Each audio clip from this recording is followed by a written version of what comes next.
Wala motunga ang mga kawani sa Emergency Operations Center kon EOC sa dakbayan sa Sugbo dihang gipatawag kini ni Gobernador Gwendolyn Garcia aron hatagan og higayon nga mo-esplikar ang maong mga kawani sa EOC. Nagpaka-Aron Ingnon nga taga Kapitolyo og nipwesto gayud didto sa Mactan-Cebu International Airport sulod sa booth, lamesa ug alleyway sa probinsya sa Sugbo. Dala ang pangalan sa gobernador, ilang gi-screen ang mga pasahero nga moabot sa airport gikan sa laing dapit ug maningil sila og letter of acceptance ug coordination gikan sa local government unit nga adtuan sa maong mga pasahero.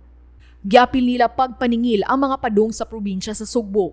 Tungod niini, miisyu og katinawan si Gobernador Gwendolyn Garcia nga wala siya'y sama niini nga kamanduan ug wala usab otoridad ang Cebu City sa mga taga-probinsya sa Sugbo. Gikahibulungan ni Garcia kung nganong giapil pagsukit-sukit ang mga LSI ug apor sa probinsya sa Sugbo. Sa pagkakaron, muhimo og investigasyon ang Kapitolyo kalabot sa pagpaka-Aron Ingnon sa maong mga EOC personnel nga nailhan nga sila si Carl Joseph Jerez, Clint Guijarno, Butch Ian Gualiza, Mafi Espinosa, Jennifer Havillana, Gian Carl Reyes, Maria Celo Flores ug Renato Bago Jr. I asked Andrew for those people who were manning the booth of the province, because I would like them to answer why they misrepresented the province and why they misrepresented me. Karong adlaw nagpadala og mga abogado nga representante ang EOC ngadto sa buhatan ni Garcia. Apan gusto sa gobernador nga kadtong mga sakop sa EOC gayud nga nagpaka-Aron Ingnon ang gusto niyang moatubang kaniya. Matod ni Airport OIC General Manager Attorney Glenn Napuli, mupahigayon usab og laing investigasyon ang Mactan-Cebu International Airport. Iya usab giklaro nga wala gayud nagbutang ang probinsya sa Sugbo og desk didto sa airport aron i-check ang mga nangabot nga mga pasahero. Dugang pa niya nga tungod sa maong panghitabo, hayan nga ilang i-review ang mga protocols nga gipatuman sulod sa airport ug siguradoon nga nasulod og subay kini sa balaod ug sa ilang tinguha nga mahimong friendliest airport ang MCIA.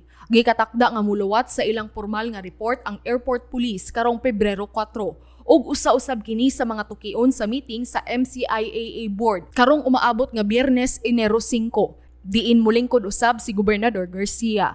We want this airport to be the best airport experience you will have.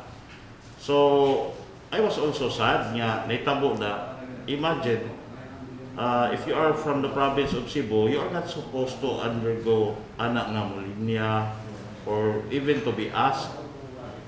But it happened, so I apologize to the governor about what happened, and also to the people of the province of Cebu, to the residents who have undergone in anak nga unnecessary burden.